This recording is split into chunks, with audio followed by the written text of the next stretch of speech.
Hello, everybody, and welcome to the Basu and Godin Notebook, another edition of your favorite Montreal Canadiens podcast. I am Marc-Antoine Godin with Arpin Basu. Arpin, we're Friday, October 24th, and just a few hours after the Montreal Canadiens lost a game against the Edmonton Oilers in, how should I say, dramatic fashion? I don't know if dramatic, in strange fashion, though, because And they yeah, you could even they go managed to borderline unjust fashion. unjust. Oh yeah, okay. Somewhat. Uh, so you feel as though the Canadians were right to feel aggravated, and had they been robbed? I mean, robbed, I think, is a strong word, but they definitely were not. Listen, I hate blaming officials for anything. They're part of the game. You should be able to overcome however they do their jobs. I am usually critical of the Canadians, Marty in particular, when he puts all the focus on the officials. Last night, I thought it was totally justified. Like, that was a game that the Canadians were in control of that game, and the officials stepped in and gave the control back to the Oilers. Now, of course, the Oilers deserve credit for capitalizing on those power plays, but the nature of the power plays, the penalty on Slaf, uh, Yeah, that started the whole that thing, right? started the whole thing. It was not a penalty. Objectively, like that was just he got a penalty for being 30 pounds heavier than Ty Emberson, and even the penalty on Matheson was borderline. That was and you know what? In that instance, like Connor McDavid's going to get calls. It's how it works. It's Michael Jordan got calls for years.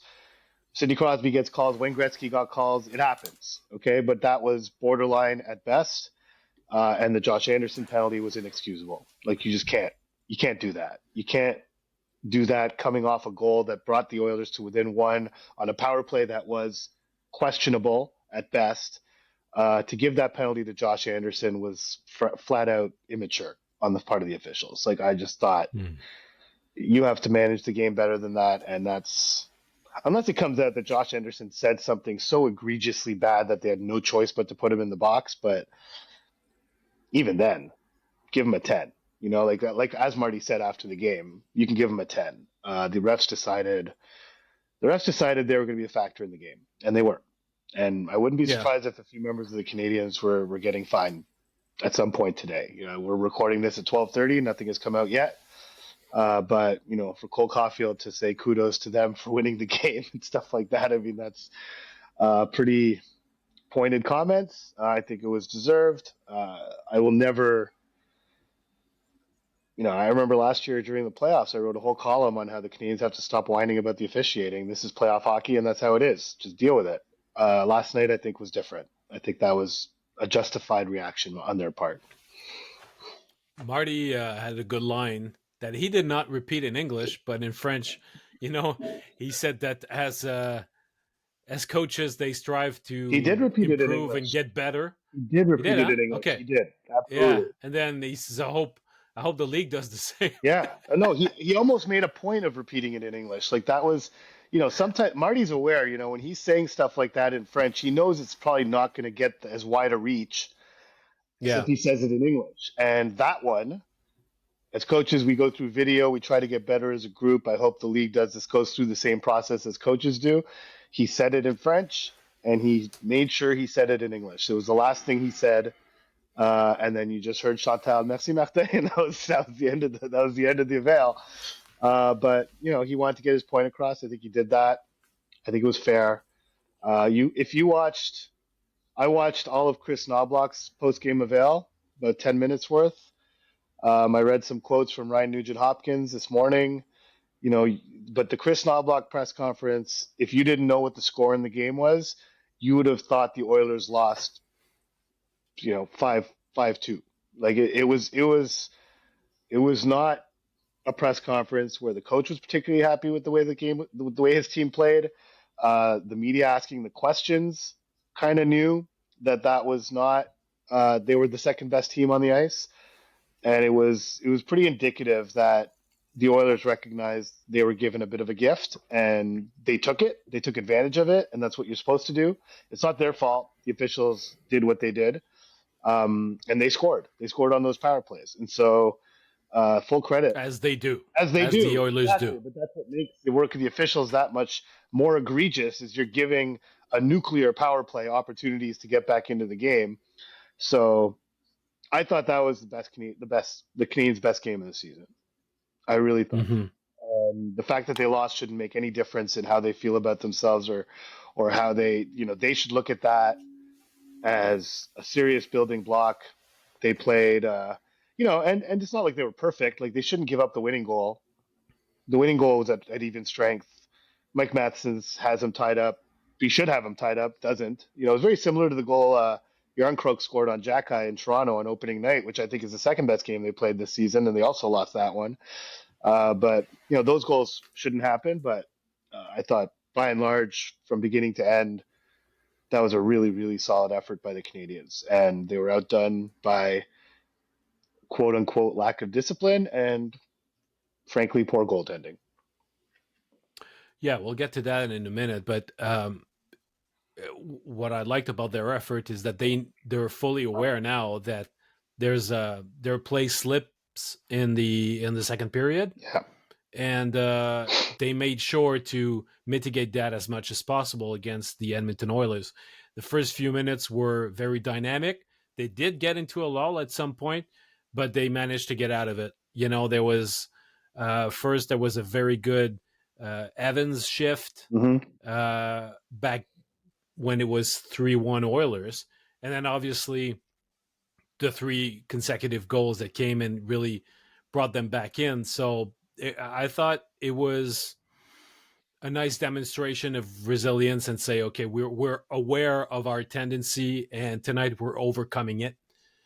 And that was very encouraging in that part. And I mean, first and third period, there's just nothing bad to say about that. So overall, I mean, if they had 50 to 55 minutes of good hockey, that's pretty good, considering also the fact that the deployment is always a challenge when you're facing Edmonton, when you're facing McDavid and Draisaitl.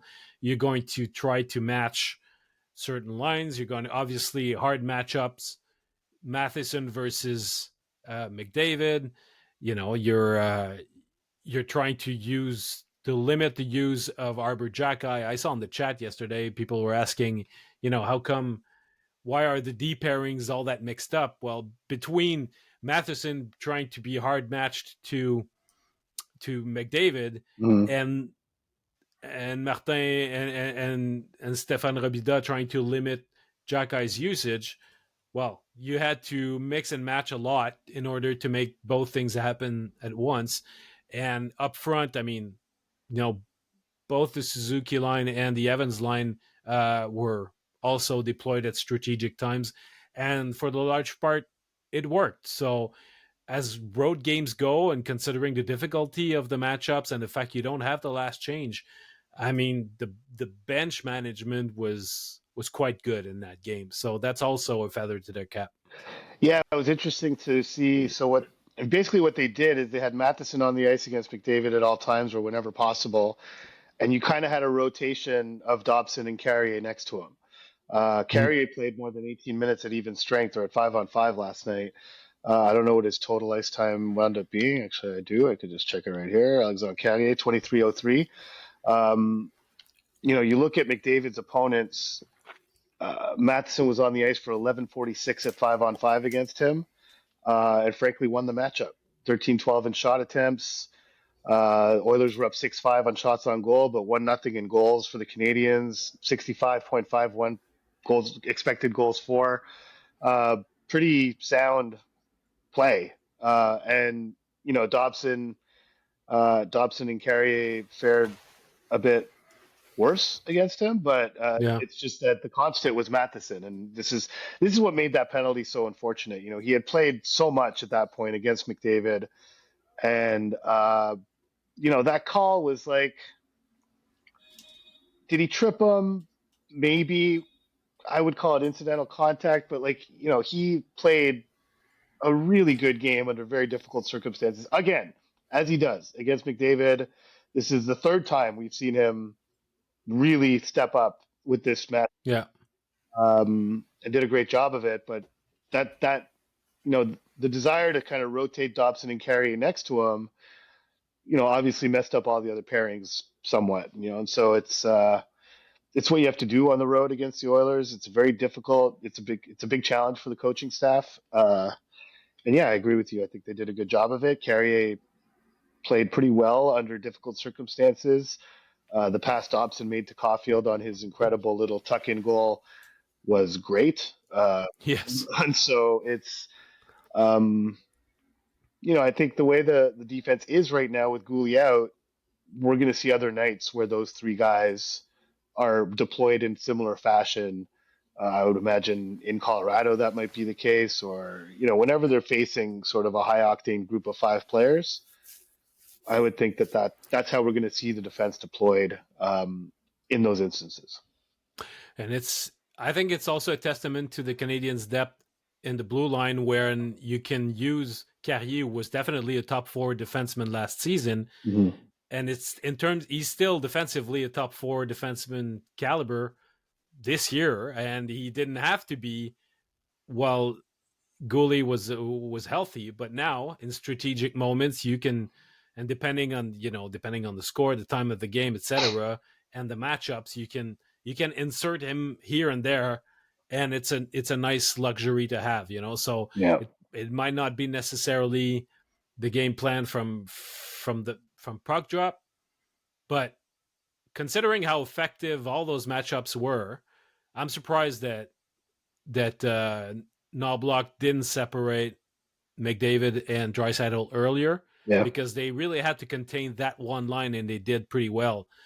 The minute that you split the two-headed monster, it becomes a bit more of a headache. I know that usually he'll do the other way around and start by splitting them and then reunite them if need be. He went the other way last night, and I think that it played into the Canadiens' hands to a certain extent. But I mean, yeah, ultimately penalties were costly, and you were alluding to that earlier. Goaltending. Yeah. It's a lot has changed in not so long, because I mean, we recorded our last episode before Monday's game against the Sabres. We did not know then that Jakob Dobes would play that game. Mm-hmm. And then since then, well, obviously not only did Dobes play and won against Buffalo, but he also won in Calgary. When you go on the road trip and you started back to back, a lot of coaches will want to go with their number one goalie in the first night because that's your best chance of winning. But there's also the other argument where you can say, when our team is on the back end of a back-to-back, they're tired, they're facing a tough opponent. That's the moment where I could use my top goalie to try to hold the fort and maybe earn us a point or two by himself. I don't know to which extent that logic was applied in this case, but one thing's for sure. I did not have goalie controversy on my bingo card in the first month of the season, and yet I think that we're right there in the sense that the workload is now in full jeopardy as to who's going to get the pole and who's going to get the majority of the starts from now on, because the disparity between the way Dobes plays and Monty's body language and performance, there's a huge gap between the two. Yeah, it's quite glaring. As of right now, among goalies who have played at least 4 games, first off, Sam Montembeault has the worst save percentage in the league among those goalies. He is second to last in goals saved above expected, which is his money stat, has been for the last 2 years. He's one behind Linus Ullmark, and he's one ahead, who's dead last, is Dustin Wolf, who obviously would have been even worse had he not performed the way he did on Wednesday against Montreal. But he's at minus 7.6. Sam's at minus 6.3.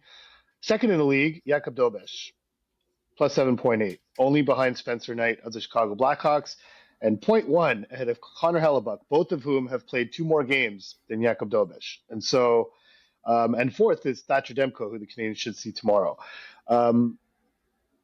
is, this is again, and we talked about it, Marty's patience with his veterans, the players who have earned certain roles and everything. And we're going to talk about Demidov being on PP1 last night in a little bit.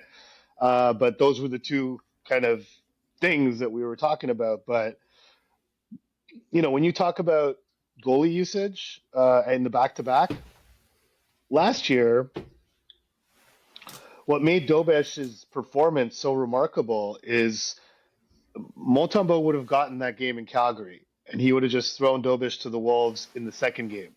Uh, Oftentimes last year, when there were two opponents, one seemed more winnable than the other, Monty got the winnable game to secure that win. And then whatever Dobes gave you, he gave you, and he wound up winning a lot of those games, And so um, this was kind of the opposite. So if he was, it's possible that Marty was using the same logic. Like who knows? Like maybe he said, okay, let's secure the 2 points in Calgary with Dobes and see what Monty can give us against Edmonton. But my other, what I wonder about that is, does Marty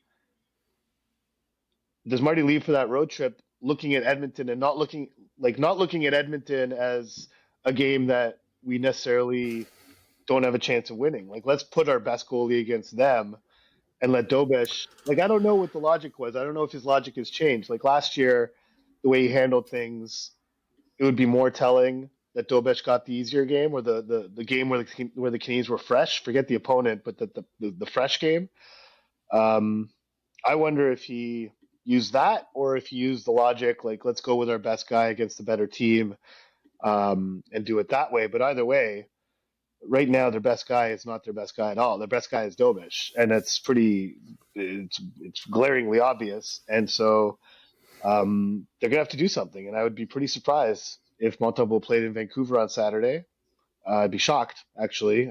Yeah. That would be shocking. And the benefit to him is they have scheduled 2 straight practice days. I don't know if they will practice, but they have a practice scheduled in Vancouver on Sunday. They have a practice scheduled in Seattle on Monday, and then maybe a morning skate on Tuesday. Although I doubt it after 2 straight days of practice, if indeed they do practice. But Montembeault can go on the ice that morning if he wants to, and so that's 3 straight sessions on the ice that he could have, and even 4 because he could go on the ice Saturday in Vancouver if he wants to. The team's not likely to have a morning skate, but he can go skate if he wants. So that gives him some time to kind of reset here. And he needs a reset. It's pretty obvious. When he's talking on Tuesday after practice about like his posture and his stance being off, he talked about how he felt he wasn't being big enough in his basic stance, and that his glove and his blocker were too tight to his body, and he wasn't taking up enough net. That he had to work on that. We're talking about fundamental stuff, like really nitty gritty basics of goaltending. But he recognized that those things were off. His angles are off. I had a chance to ask him about the Panarin goal against New York, if he felt it was similar to the Rinzel goal, and he said he didn't think so, and it's a fair point. He was like, on that goal, that was a pass. That was a lateral pass. I had to move laterally. I wasn't perfectly set when he shot it. I consider that to be a different category of goal than the Rinzen goal, where I was perfectly set. There was no Royal Road pass on that goal. That one I have to be much better on my angle. I have to be better on my angle on the Panarin one too, but that's a different category that I need to handle. Like so he considered it a different one, even though it went over his right shoulder. He thought that since there was movement there, that's a different category of goal. Regardless, if you're starting to categorize the goals you're allowing, it's not a good sign. It's like, and so I think he's at a place where he's got to do some work. He's got some work to do, and the Canadiens are lucky they have a goalie right now who's playing really well. So it's really not that big of a crisis because the guy you have is doing the job. Yeah, but I want to go back to your point about the winnable games and throwing the other one to the Wolves. I think the Canadiens are at a different place now, considering the way that they've played this year. They don't have to look at any opponent and have any feeling of inferiority. Mm-hmm. They can beat any opponent. And it's and you look at the past few times that they faced Edmonton, Montembeault has actually fared quite well against them. You know, you look generally as a team, the Canadiens had not given Edmonton more than 3 goals in their past 7 games. Right. And Edmonton won 3-2 in overtime. They won 3-2 in overtime the year before, 2-1 in overtime. But the Canadiens also beat them in Montreal 3-0, and it was Montembeault was in net. Generally, they've managed to contain the Oilers quite well in recent years. They've been competitive. They haven't necessarily won those games all the time, but they've definitely been in it.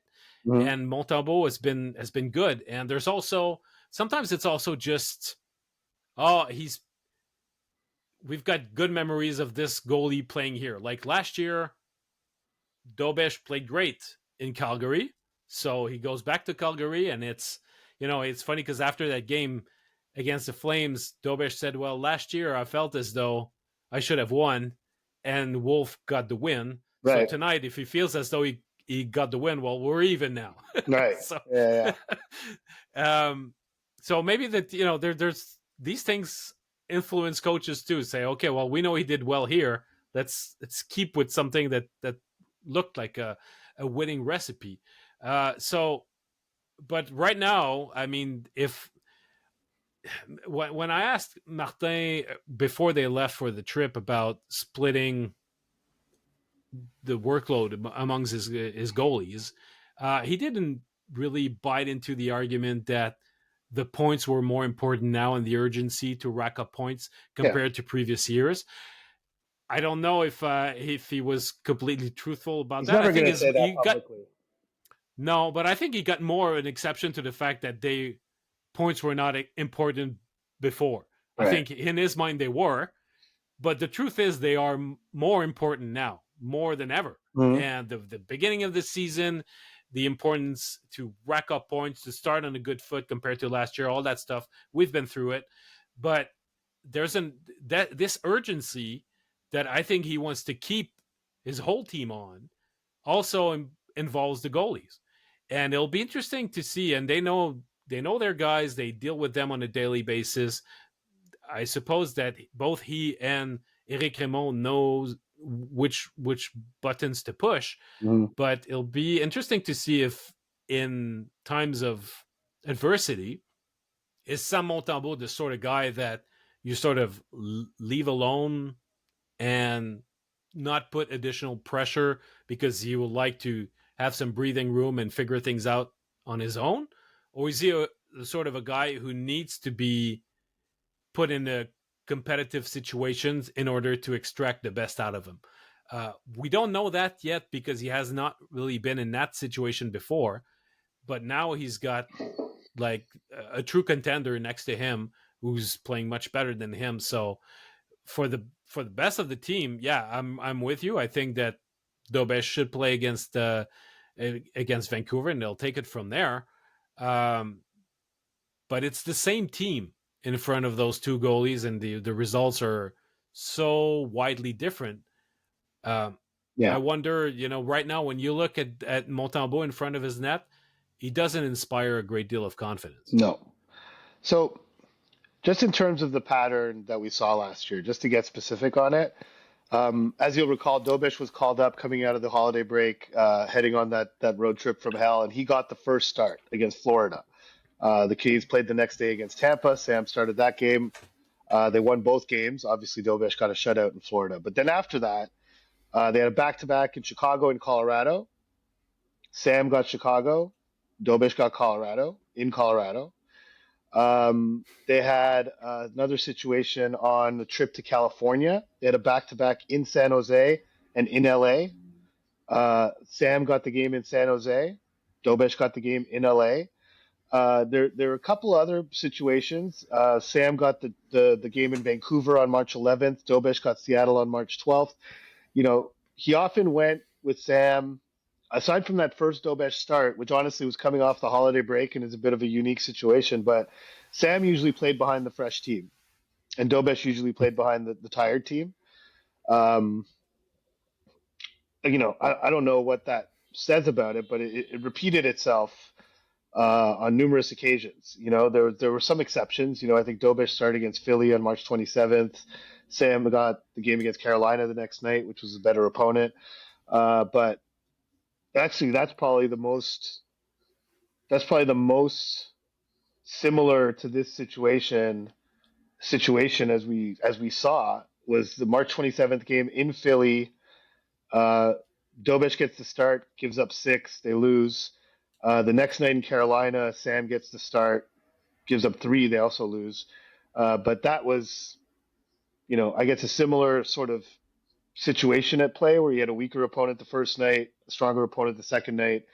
Dobes got the start the first night, and Sam got the start the second night. But aside from that, and aside from the Florida one, Sam usually got the start behind the fresher team. And so I'm with you. Like Marty can't come out and say that points are, that we can look at this situation differently this year than we did last year. But when you're on a back-to-back, and especially if the opposing team is not, which was the case last night for Edmonton, sometimes you just got to realize that, as Marty always says, you got to play the percentages, right? And a tired team going into Edmonton against a rested Oilers team, usually you would say, maybe we're not likely to have it that night. But I think, as you said, the way their team is, I think there's some value to Marty being like, no, we're not just handing out, we're not just laying down in this situation. We're going to go with our best guy, and hopefully he gives us a chance to win. Ultimately, they did everything to win that game except get the performance from their best guy that they were hoping for. One thing's for sure, and I don't want to get too dramatic because I'm sure I'm confident that Montembeault is going to figure it out. Mm-hmm.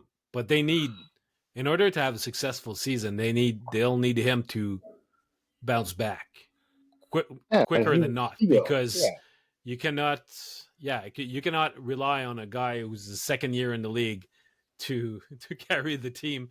It'd be great if he did. It'd be an amazing story.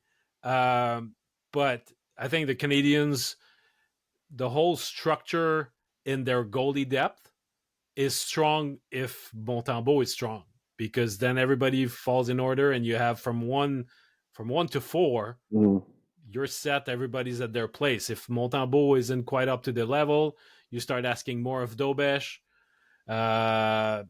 It gets a bit more risky, but they'll give him time to figure it out, and we'll see. That's what makes this stretch so important, though, is that the fact that they have this, and not only that, but when they come back from Seattle, they don't play again until Saturday. So they travel on Wednesday, and then they don't play their next game until Saturday. So they have a gap in the schedule here. They have a lot of practice time coming up. So it really couldn't be better time for Montembeault to figure some stuff out and get his game back in order. Like, he should have many opportunities to get on the ice and just get back to basics and sort of reconstruct what makes him successful. And I have confidence he'll do that, but it really couldn't be better timed than the next, assuming Dobes plays tomorrow against Vancouver, all the potential ice time he has before, like, they only have one game after that Vancouver game until they play the Saturday after at home, and that's Tuesday in Seattle. That gives a lot of time for Sam Montembeault to figure some stuff out. Okay, before we go any further in our discussion, just want to, it's a quick housekeeping note. We just want to mention to all of our listeners and viewers that we are going to hold a watch party at Hurley's Pub, downtown Montreal, on November 6th. And we're going to, after the game, that's a game against the New Jersey Devils. And we're going to record a live podcast after the game on Thursday night. That will be our Friday episode. So it's going to be live in front of an audience, and that audience, it's going to be, we've got 100 tickets that are free, that are available for people to grab. It's going to go. They're going to go way fast. So if you click, we're going to post a link both on the YouTube page and also on the Substack page of this episode. So you can go check if tickets are still available, and you can grab a couple if you want. So it'll be first come, first serve at this point. And so that's it. And if it's a success, heck, we'll do it again. We'll do it But we again. had been talking. We've been talking about the possibility of doing an event like that in the past. We finally identified November 6th. So basically, people are the doors will open at 6:30 and half an hour before the game, and we'll record our episode right after. So it should be fun. Yeah, and we'll probably jump on the mic and do a little chats between periods and stuff like that. And so a couple of things. So we opened up the ticket purchase, quote unquote purchase. They're free, but there's a capacity of the room at Hurley's that we can't surpass. So that's why we want to put a ticketing system in place. We opened it to our paid subscribers first. Roughly 70 of those tickets have gone. We had about 100 available, so there's not that many left. So if you want one, now's the time to get one. The one thing we would ask is that if you have purchased tickets or you do purchase, if you do acquire tickets and you realize you can't go, please cancel the ticket purchase or cancel the ticket so that someone else can get them if they want. And a final thing, first of all, very, very special thanks to Hurley's Irish Pub for hosting this. They're excited to have us. We're excited to be there. It's an iconic location in Montreal. I've spent many hours after games in that place.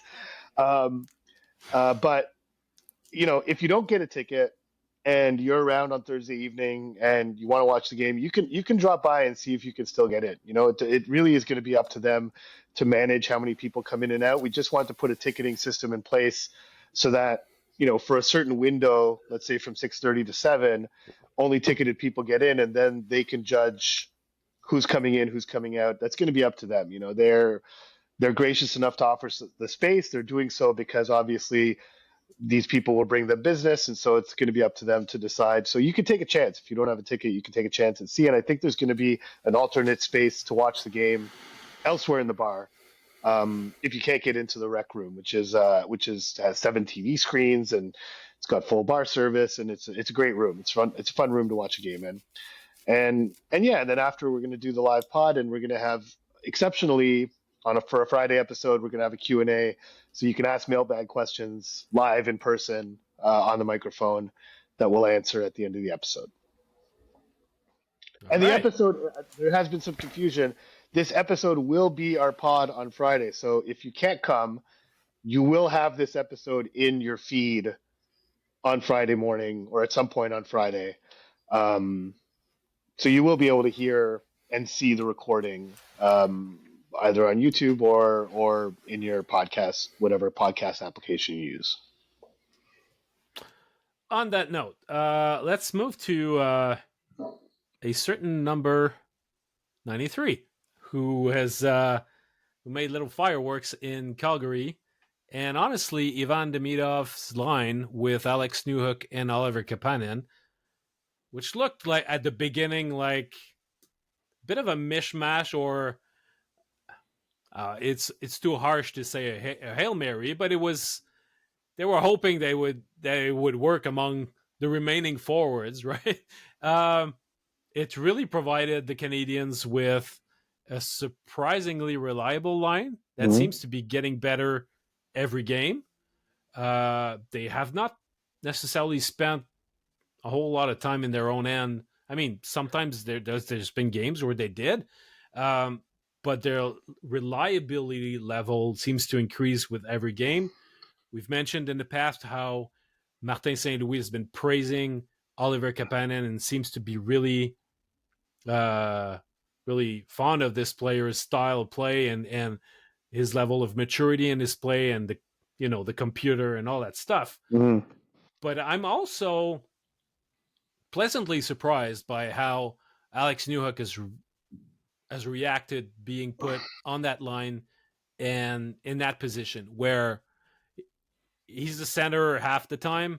In terms of draws, I think that he and Kapanen, it's a good thing that they're matched together, that they're paired together for the lefty righty thing.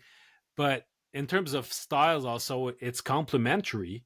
And it seems as though Newhook first has come to peace with the fact that He's got more defensive responsibilities now than he had before, and maybe less offensive responsibilities. But 5-on-5, those two line mates have helped him be a lot more effective 5-on-5. And this is a team that benefits from him using his speed to go on the forecheck and be a little bit more, obviously it's not the same size, but be a bit of the Josh Anderson of his line. Yeah, and I think much like Josh Anderson, I think he's come to the realization that playing with Kapanen, actually, sorry, quick side note. I spoke to Oliver Kapanen. And asked him, I said, went up to him. I said, can you please say your name? He just looked at me. He's like, what do you mean? I'm like, please say your last name. And he said, Kapanen. I'm like, okay, so it's Kapanen. He's like, well, yeah, in Finland it's Kapanen. And I'm like, okay, well, that's how it should be said then. So we've settled that. I've gone to the source. It is Oliver Kapanen. So back to a regular schedule programming. Alex Newhook has come to the realization, I think recently, that playing with Kapanen and Demidov, the less the puck is on his stick, the better. The more the puck is on those guys' stick, the better. And not to say that Alex Newhook should never carry the puck, but we all know, he's excellent on zone entries, whether it's on the power play, whether it's at 5-on-5. His speed allows him to enter the zone, pushes defenses back. It's very effective. But when the puck gets below the hash marks or below the top of the circles, he's less effective when he has the puck on his stick. But last night I thought, his second goal was a perfect example of how this should work in an ideal world. Demidov follows the game plan, gets the puck in the neutral zone, does not see a numerical advantage in front of him, fires the puck it rims it around the boards.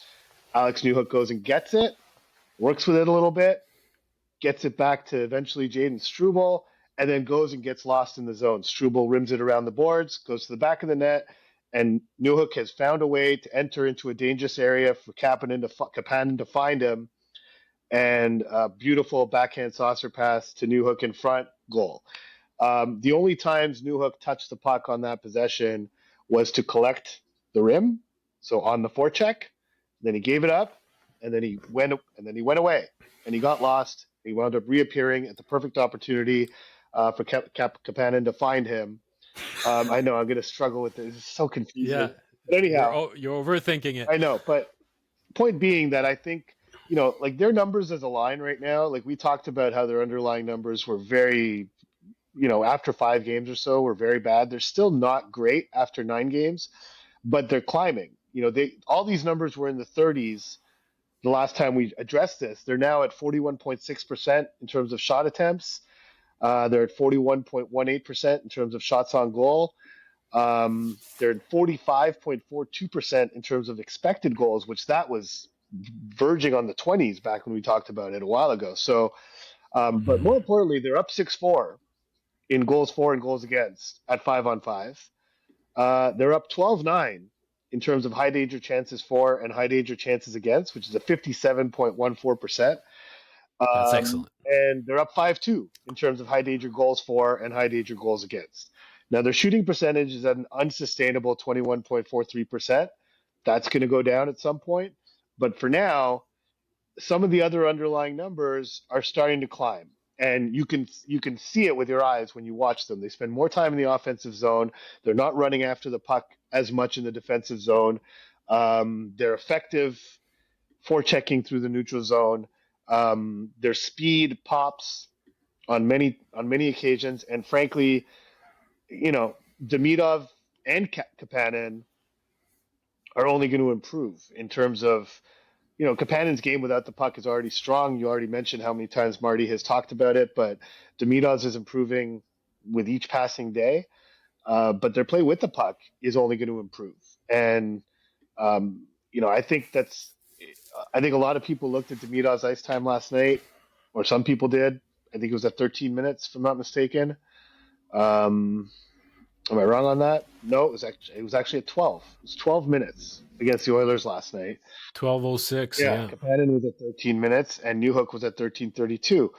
I wouldn't read too much into that because when you're on the road, as we mentioned earlier, and the opponents have Leon Draisaitl and Connor McDavid throwing two rookies on the ice with a guy who's only 24 and not necessarily known as a defensive stopper is hard to do if you're Martin St. Louis on the road. And so I think that was a unique case. But generally, this line is starting to build an identity that they can provide similar things to what the Evans line provides in terms of gaining momentum, playing in the offensive zone, but just do it with like way more skill and probably less jam and less grit and less physicality than the Evans line gets and less maturity. But they're starting to play this a similar style in a similar way, but doing it with, more skilled guys. It's pretty encouraging if I'm Martin St. Louis, and credit to him for not touching that line. That and the Suzuki line are the only lines that have remained untouched since the beginning of the season. Yeah, obviously the Doc and Liney injuries forced some changes, but I think that whenever you can get continuity, it's going to be a good thing. Last 4 games, Demidov, in terms of expected goals, himself, he's at 57%. No. Kapanen's at 52.8. Pretty damn, and Newhook trails a bit. Yeah. And Newhook's at 47.7, which is not dramatic. Still, I mean, better than 30. You were mentioning how. Yeah, that's it. I mean, it's playable. It's definitely and in terms of, even though, oddly enough, even though the expected goals for Newhook when he's on the ice 5-on-5 is at 47.7 in his last 4 games, the high danger chances for the Canadians were 9-5 when he's on the ice. So it's still favorable. The Canadians, actually, when you look at those stats, it's such a big difference compared to years past, where the whole team was getting pummeled when it came to high danger chances. And they're looking a lot better in that area this year. So you can see the growth of what really is becoming an offensive team. You remember when Kent Hughes was first named GM, he and Jeff Gorton both said, well, we want to make the Montreal Canadiens an offensive team primarily. Mm-hmm. And Martin St. Louis was on board with that. Obviously, he wanted to make sure that they would do the defensive things first. But ultimately, they had a vision for a team that's a threat offensively. And it's more than just words, because even though it's not a finished product yet, you can tell that this is where it's heading. Definitely. Yeah. It's more a team right now that needs to close in on his opportunities and capitalize on the chances that they generate, rather than a team that struggles to generate chances. Well, yeah, I mean, right now they're 5th in the league in shooting percentage at 5-on-5. So that might normalize, or that might regress. It might not, but in terms of, just to further to your point, in terms of high danger chances against per 60 at 5-on-5 in the league, they're 13th compared to bottom a year ago. Yeah. So they were like 27, 28. They were hovering around by the end of the bottom. Season. But at this point last season, they were the worst team in the league in this category. Mm-hmm. So it's been, considerable improvement, and that's that was the entire focus of Marty's training camp. And so, they're almost, tomorrow night's going to be their 10th game of the season. I think that's starting to get to a workable sample where some of these numbers are meaningful to some extent, and they continue to show good signs of having a much improved defensive identity to them, where they're not giving up the slot, they're not giving up these really great looks, and it kind of makes the way Sam's playing that much worse, right? And he's actually a guy who actually thrives under getting lots of high danger chances to get. Maybe they're not giving up enough high danger chances. Maybe that's the problem. But it's definitely been a big source of improvement. And I think part of that is the fact that they do spend less time in their defensive zone because some of the offense that they've added. But for sure that includes their rush defense, that includes their in zone defense. Like, they're not giving up those grade A chances nearly as often as they used to, and that's a big plus. And and Demidov himself, like, I think we got to talk about the fact that Marty he put him on PP1 last night. Yes, that's the beginning of an era. That's Marty being not stubborn. Now they only got one power play opportunity, obviously, as everyone notes, and compared to, I guess it was 6 for the Oilers, but no, it was 5 I for think the it was Oilers. 5. 5, 2 for 5. 5. So still, they only got the one opportunity to show the new look power play one. It was ultimately Bozuk that paid the price. Um, but I think this is going to be a huge development for the Canadians. Like just working Demidov in. Uh, I think you can't look at the overtime goal he set up against Calgary on Wednesday night and watched how he operated in space, watched how he manipulated the defense with his eyes and his stick and his body positioning and everything that suggested that he was not going to go cross ice to Matheson. I think he was on the ice with Newhook at the time, if I'm not mistaken. I could be mistaken, but um, whoever the other forward was on with him, he gave every indication that that's who he was looking for right up until the time Matheson became available, and he passed it to him precisely when he became available. Like that puck was so close to hitting the defender's stick. It was Yeah. Kevin Ball from I can't remember who it was, but it was literally the second Matheson became available for a pass, it was on his stick and it was in the back of the net. And that's just no one appreciates that more than Marty St. Louis. Like the way that you use your eyes, your feet, your hands, your torso, your angles, everything to deceive, to just completely fool 3 opposing players who are all focused on you and who are all focused on another guy who is not going to get the pass. And then ultimately that the third guy gets it. It's hard not to look at that if you're Marty St. Louis and be like, man, that's going to be useful on the power play. Like that Yeah. ability to fool that many opponents with all those different aspects of deception that he uses. Um, this should be the start of. I mean, I would be shocked if this was not the start of a pretty good run for the Canadians power play here. Almost the Casablanca reference there. Uh, but yeah, so I went back to watch the goal. I went back to watch the goals that they scored against the Washington Capitals with that power play unit. Mm-hmm. And the only difference is that in that one power play we saw, and obviously they're going to try different looks, but yesterday Nick was left circle, and you had Cole a bit closer to the net, whereas against the Washington Capitals, Nick was in the bumper, Yes. and you had Cole left circle as a primary trigger man, Mm. which I think is ultimately is probably the best setup that they could find. So we'll see if they go back to that or if they're going to keep Suzuki left circle and having obviously Demidov right circle. But all in all, whatever works best for them, I think that it's a positive development, and it's also especially with Liney out, with Doc who's been missing some time. Yes, it's unfortunate for Zachary Bolduc and also to Noah Dobson, but this idea of 2 power play units that are sharing time, Yeah. competing Well, against each it wasn't other, the happening. more deserving, blah, blah, blah. This looks like it's going, well, I don't know. It didn't last very long because St. Louis leaned towards PP1 very early on in the season to really take the bulk of the time. Yeah. But now it's clear that PP1 is going to take, uh, you know, 90 seconds out of the 2 minutes for sure. Yeah. So might as well have the meet off on the ice with those other guys. I find it interesting the use of Caulfield closer to the net.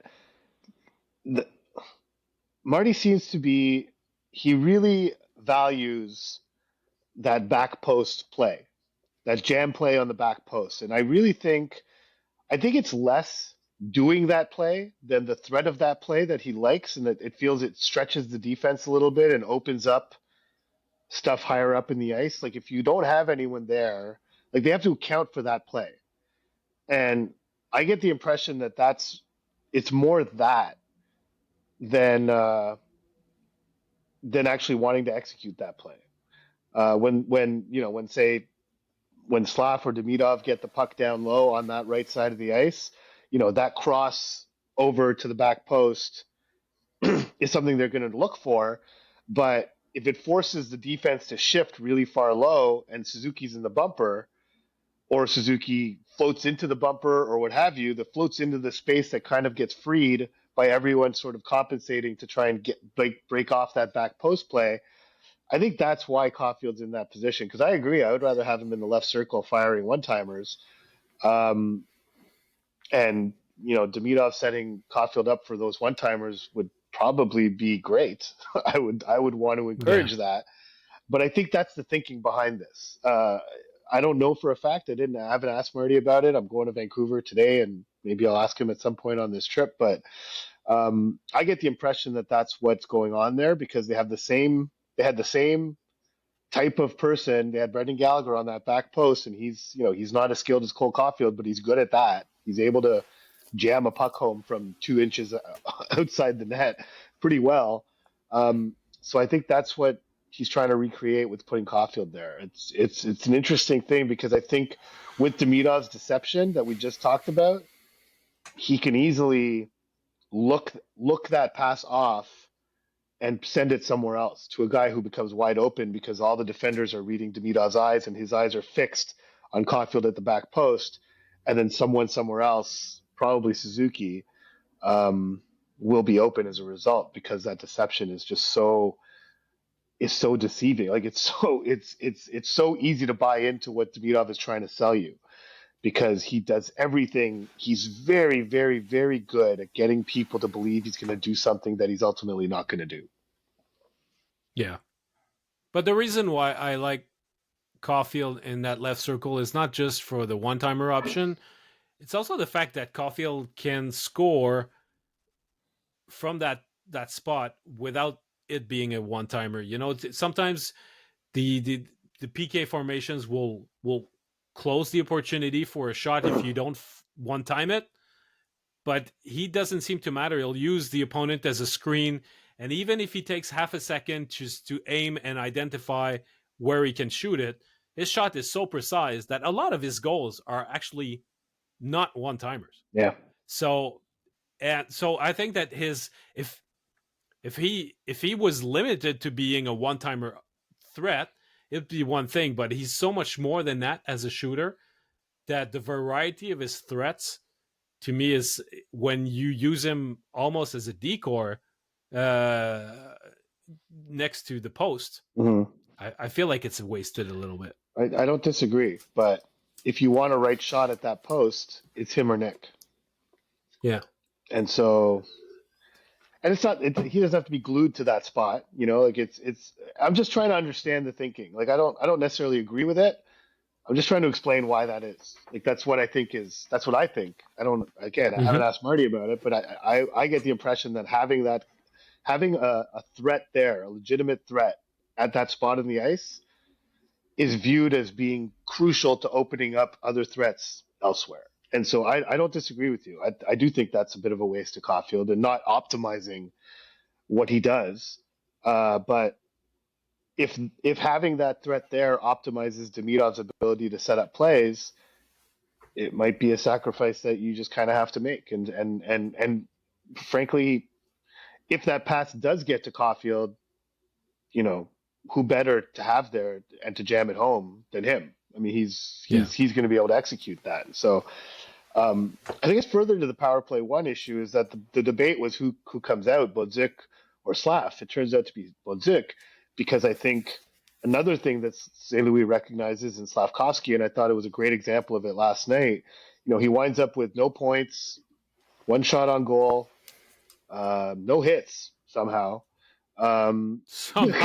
Yeah, that's weird. No hits, but he keeps plays alive. He's getting good at keeping pucks alive on the power play and on that line with Suzuki and Caulfield, and it allows them to operate in the offensive zone longer than they would otherwise.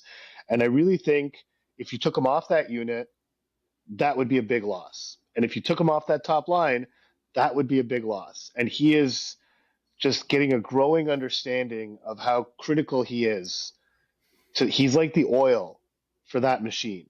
Like he is to me, he's the oil to the first lines machine, and in some ways, maybe a bit less so, but in some ways also the oil to that first power plays machine because any 50-50 puck along the wall, he knows it's his job to go get that puck and make sure they maintain possession. Does he do it every time? No, but I feel like he's doing it more often than not, and what's most important is that he understands that that's his role, that he has to do that. And so it's not okay for him to just be floating around hoping for a one-timer and just only thinking about scoring goals. Now he seems very cognizant of the fact that he is a facilitator for the four other teammates on the ice on the power play and his two forward line mates 5-on-5. He facilitates their ability to be in the offensive zone. And if he keeps doing that, the points are invariably going to come. I think he. Yeah. I mean, the fact that he's got only 3 in the first 9 games, it's borderline irrelevant. I'm not sure if he's the oil to the first power play unit. I'm not sure I'll follow you on that, but he's definitely on his line. I was mentioning that to on Tellement Hockey, the podcast in French that I work on, and it's not as much on rush offense where he's definitely a factor, but in order to maintain possession and install a cycling type of offense, he's the difference maker there. He's the one who allows the play to stay in the offensive zone, for them to keep possession. His board play, his puck possession has become so effective that he keeps all sorts of pucks alive in the offensive zone, and he's the one helping eventually Nick and Cole getting those chances. And he's been very effective also at making quality passes from the backboards to the slot for a scoring chance. Yeah. Some of those have not turned into goals, so he did not have a pass on those. But I think that he's generating more and more offense. And yes, he might have started the first few games a bit slow, but I feel as though he's only picking up steam. And the last 3-4 games have all been very good games. And he was excellent in Calgary, and once again in Edmonton, very good too. So it's I don't think that if you choose to only analyze Slafkovsky's contribution by the stat sheet, you're probably bound to be disappointed for the next few years. He might not be the one getting the most points on that line, but he's going to get points. A key ingredient in the other two earning that many points, and it's just as valuable because that's what they will recognize his contribution to be, because he brings an element that, yeah, you could say, oh, well, let's put Demidov there on the first line with Suzuki and Caulfield. It's going to be a thing of beauty in terms of skills and all that stuff, but is it really what Suzuki and Caulfield need the most in order to make sure that they have their offense going? I think that the balance of skills and the balance of attributes, the complement that Slav brings, is really popping out right now in these games, and it'll continue to do so. Well, what would happen if Demidov went on that line is that Nick would have to do that stuff. Yeah. Nick would have to be the guy that Slav is, and the reason why I call him the oil on the power play is the exact same reason. Like when the Canadiens take a shot and it's stopped, and the puck goes in the corner, that puck's either coming out or it's staying there. And when Slafkovsky's on the ice, it stays there more often than it would otherwise, And so that's why I call him the oil. Like he's not a huge factor offensively yet. And I agree he'll never get the most points on that line, probably, but there's things that he still needs to figure out offensively, especially with the puck. His passing's improved, yes. The board play and all the other sort of him being big and everything like that, that's good in terms of recovering pucks. And the one thing that he still needs to get, and when he gets it, it's going to lead to a lot more production, is like he's got to have like a running back. He's got to think like Derrick Henry. Like he's got to have a running back mentality where there's guys in front of me they're trying to tackle me, I'm just gonna run through them. Like I'm just gonna Mm-hmm. stiff arm them and I'm gonna go. And I remember last year, it's funny, he just played Draisaitl. I remember last year, so the deadline was in Calgary, right? And they had just played Draisaitl the night before. They were practicing in Calgary on deadline day, and Slap was talking about watching Draisaitl do the stiff arm. Like he basically uses his free hand. He puts one hand on his stick and he just throws people away with his extra hand because he's a bear. Like he just behaves like a bear on the ice, and this is a bear thing, just a big whack with the paw, like just get off of me. And he did it multiple times against the Canadians the night before. And I was talking to Slafkovsky. He's like, "Yeah, did you see like Draisaitl when he does that? And he just like, rah, get off." Like, Yeah. I could do that. I'm like, "Yeah, you could do that." I mean, and then that day in Calgary, he like practiced doing that. And so I think once he gets that into his game, where he gets the puck in the corner and he sees like a tiny hole or a tiny lane to get to the front of the net with the puck, and just says, "Screw it, I'm just gonna go. Like stop me if you can," kind of thing.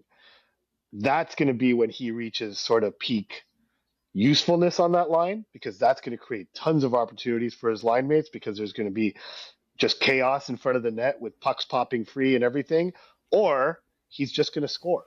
And so that's an element of his game that's still to come.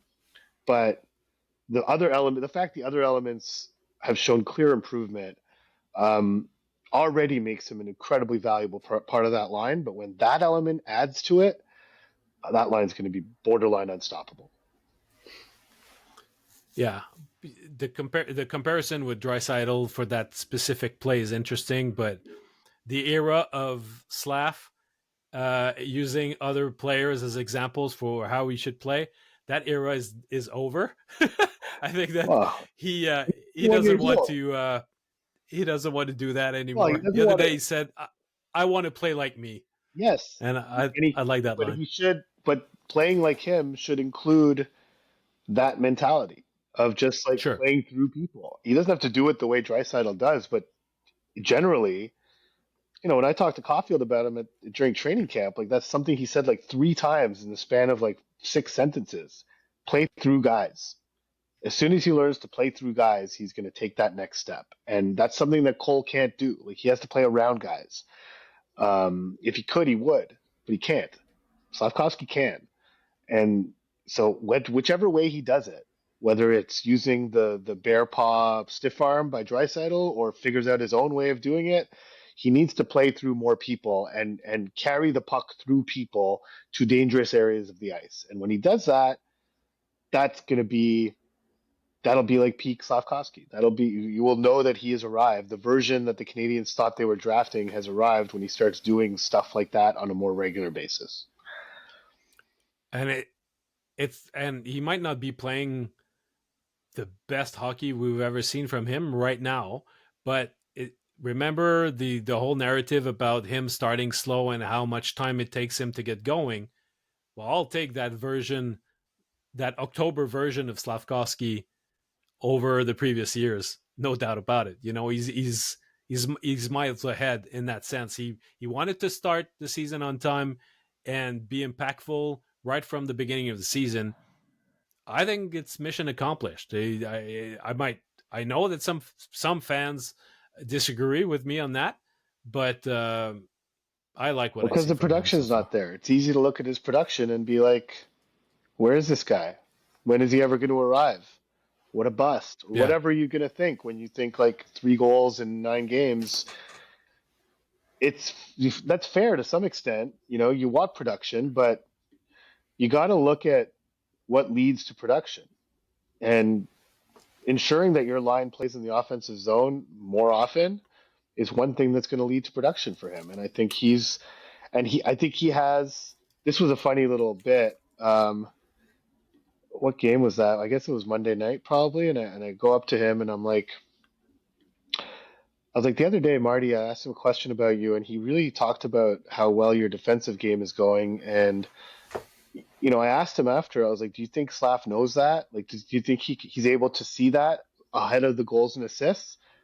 And Marty looked at me and he said, absolutely. So I related this to Slav, and he was like, I was like, so do you absolutely see that? Do you see that more than the goals and assists?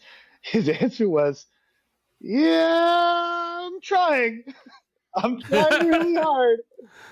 But it's how he's wired to look at goals and assists to evaluate the way he's playing. He's getting there in terms of Yeah. recognizing when he's playing well and it's not resulting in goals and assists. Um, he's getting there. He's trying, as he says. He's trying hard.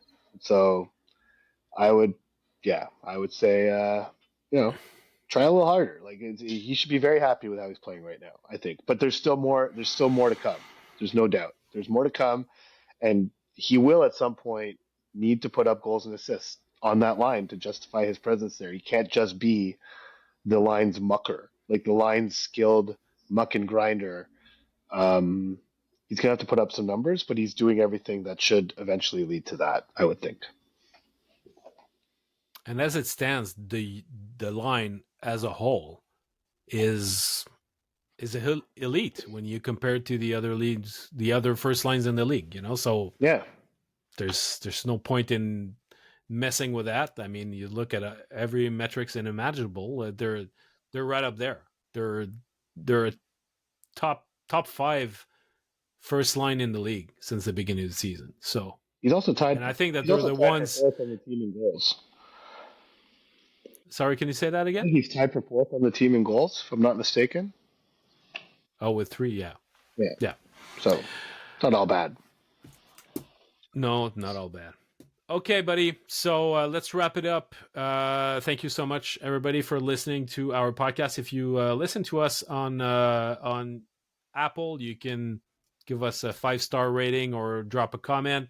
You can follow our channel on YouTube also, and you can subscribe to our podcast in order to get the full Monday episodes. So in order to do that, you can subscribe on BasuandGodin.com.